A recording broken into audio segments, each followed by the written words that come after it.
Alhamdulillah wassalatu wassalamu ala rasulillah wa ba'd. Naitwa Sheikh Ibrahim Ghulam, ni mkurugenzi katika Hayatul Ulama. Swali lako mwandishi ni swala ambalo kwamba wewe na watu wengi huwa wanajiuliza, lakini sisi kama viongozi wa Kiislamu huwa hatujiulizi, kwa sababu ni swala ambalo lipo kwa muda mrefu, na sisi siku zote tunaona kwamba hichi ambacho anachokizungumza mtu kama Padri Kitima ni kutokea huko kwa sababu sisi tunaelewa naam, hakuna jamii ambayo haina malalamiko katika nchi ya Tanzania. Hakuna jamii kama jamii yenye malalamiko mengi kama jamii ya Kiislamu.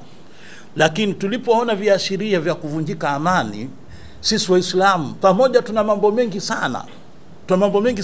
Wakati mwingine sisi huwa tunazozana na serikali kwamba jamani hili, serikali inatuambia hivi, tunarudi tunahimiza amani.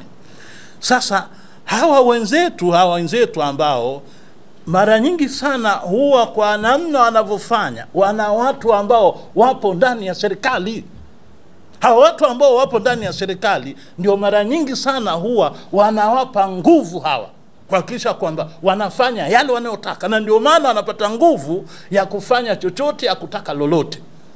Unaweza wewe kama kiongozi wa dini, watu wanasema kwamba tunataka kufanya maandamano ya kumuondoa, ya kuiangusha serikali. Kiongozi wa dini unaweza kupata nguvu ya kusema na wewe uungane na maneno kama hayo? Hivi kama maneno kama hayo anayazungumza kama Ibrahim Ghulam leo hii anayazungumza, atabaki Ibrahim Ghulam huyu? Au anaweza akawa Ibrahim Ghulam mwingine akiwa na jina lingine na pengine jezi nyingine katika eneo jingine? Sasa hivi vitu hivi ambavyo kwamba vipo, tuna hofu kwamba idadi, kwa sababu sisi tunapokuja kuangalia, tunaangalia leo hii vyama vya kisiasa vinapeleka wagombea wa vyama kwenye uchaguzi. Hakuna chama ambacho kimefikisha wagombea Waislamu kuainisha wakafika 30%. Sasa hawa ndio ambao wanakwenda kututungia sheria, hawa ndio watakao kwenye vyombo vya maamuzi. Sasa hawa watu ambao kama muundo huu wa Padri Kitima ndio wanachokitaka hichi, kwamba popote pale wanapoona kwamba pengine na wengine, hakuna anayekubali watu kuuawa bila sababu. Hakuna asiyepinga kwamba watu waliotenda makosa ufanyike uchunguzi, ujulikane, na aliyefanya makosa wajibike. Hakuna anayepinga hicho. Lakini tunachokipinga ni kufika mahala ambapo kwamba sasa tunataka badala ya yale yaliyotokea, tunataka kuongeza mengine ili kwa ajili ya maslahi yetu ya kisiasa katika vikundi vyetu, ima vya kidini au vya kimadhehebu. Sasa haya yanawezekana kwamba kabisa kwamba kwa sababu hawa watu wanajihisi kwamba ni raia daraja ya kwanza, ndio maana wale watu baadhi ya waliopo kwenye madaraka wanapozungumza hao, basi huwa hawana la kuzungumza. Tunataka serikali ijue kwamba ikiwa ni serikali, basi ni serikali ya wananchi wote. Na nchi hii ya Tanzania haina raia wa daraja la kwanza, daraja la pili na daraja la tatu. Watanzania wote ni lazima wawe ni Watanzania daraja moja. Na tunataka huku na kukwenda kwenye maradhiano, tufike mahala kila eneo ambalo leo hii tuna mahesabu haya kwamba serikali inatoa matrilioni ya fedha kila mwaka kuyapa makanisa ili waendeshie. Si kwa maana hizo hospitali zinatoa huduma bure, hapana. Zina watu wanalipia na gharama ambazo ni kubwa, lakini serikali inatoa mabilioni ya fedha kwa ajili ya kuzipa hospitali za kanisa, kuzipa mashule ya kanisa. Sasa sisi kama Waislamu siku zote tunalalamika. Tukishalalamika, tukiona Waislamu wafuasi wetu wanaanza kuhamasika, tunahamasisha juu ya nini? Amani. Jamani, hapana. Tusiende huko, tutafute haki zetu kwa njia nini? Ya amani. Na tunamtaka kila Mtanzania ambaye anaona kwamba kuna haki yake inaminywa, aitafute haki yake, lakini asiitafute kwa njia ambayo itasababisha kuvunjwa haki ya mtu mwingine. Nadhani ukweli wa historia katika nchi hii uko wazi kuonekana jinsi Waislamu walivyokuwa wakidhulumiwa haki zao. Kama hawa ni wadau wa haki, mbona hawajawahi kuwasemea Waislamu? hata siku moja, lakini hili wamelivalia njuga. Kuna nini nyuma ya pazia? Mafundisho ya dini yetu kwanza yanatutaka tuwe ni watu wa kuzingatia majambo yanayotokea katika kaumu. At-tarikh huwa mir'atul qiyatul bashariyah. Historia ndio kioo cha mwanadamu kuweza kumuonyesha hali halisi ya maumbile yake yalivyo. Historia yamsimulia mtu mambo ambayo ukishapita na mambo ya sasa na mambo ya baadaye. Tukichukia historia kama hii, tunamtaka Bwana Kitime aliwahi wapi kuzungumzia masala ambayo yaliyotokea Zanzibar. Mauaji yaliyotokea Zanzibar mwaka 2021. Mwaka 2001. Na vikao kama hivi si tu katika mafundisho na maelekezo ya mtume wetu Muhammad. Innal qauma idha ra'u munkara fayughayyiruhu.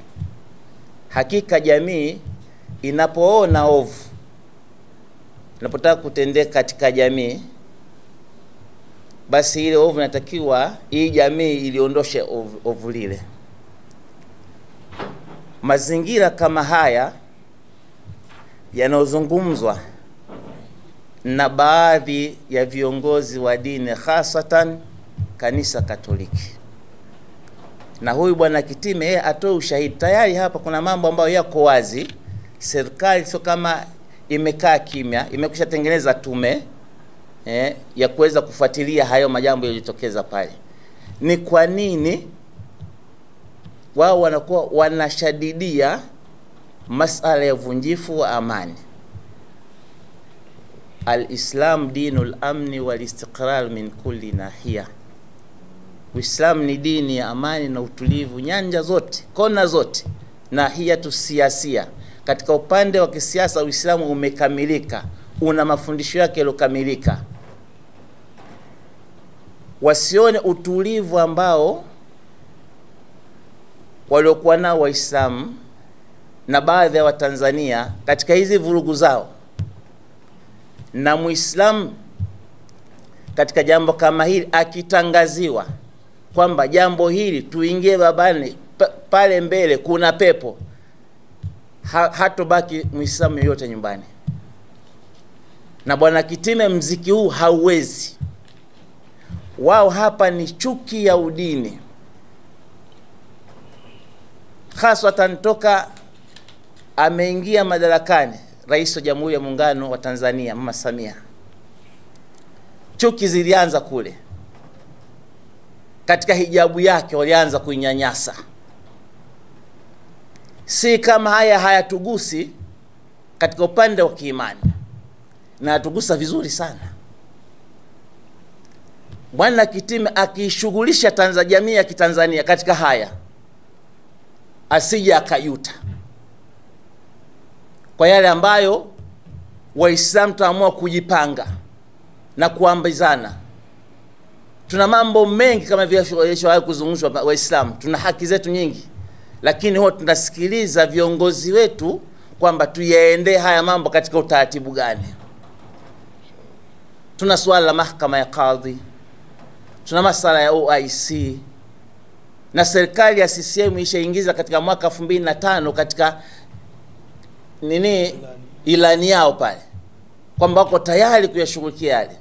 Lakini toka kundi likaa pale kundi ya maaskofu Katoliki, na kuna gazeti la Tanzania Daima likamwambia rais wa awamu ya 4 mzee wetu mzee Jakaya Kikwete, ukiwapa mahakama ya kadhi damu itamwagika. Sasa haya yanayotokea, damu inamwagika, ukiwapa mahakama ya kadhi damu itamwagika, anaambiwa rais kipindi kile na viongozi hawa wa dini.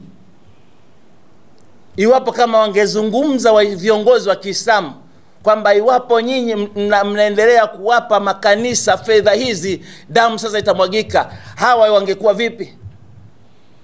Uamsho walikuwa wanatoa maoni yao kipindi kile cha katiba,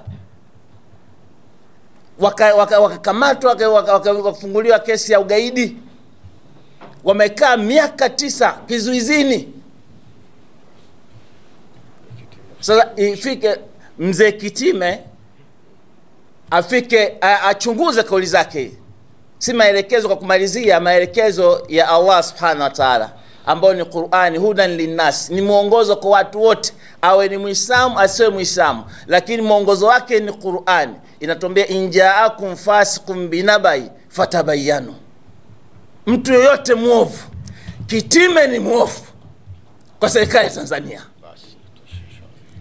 Muovu yoyote anapokuijieni na jambo lolote binabai, kwa jambo la aina yote, fatabaya, lichunguzeni. Tunaiomba serikali na mamlaka yake wamchunguze bwana Kitime, wamchunguze bwana Kitime. Sisi tena muda jua letu la asri tumeshazama, tunaangalia kizazi kule, miaka hii tuliokuwa nayo sisi, tena muda sema kuangalia, tunaangalia hali halisi na utulivu wa nchi yetu. Muda wasi umekwisha ondoka, wasione kwamba tuko kimya, tumenyamaza kimya. Tukifungua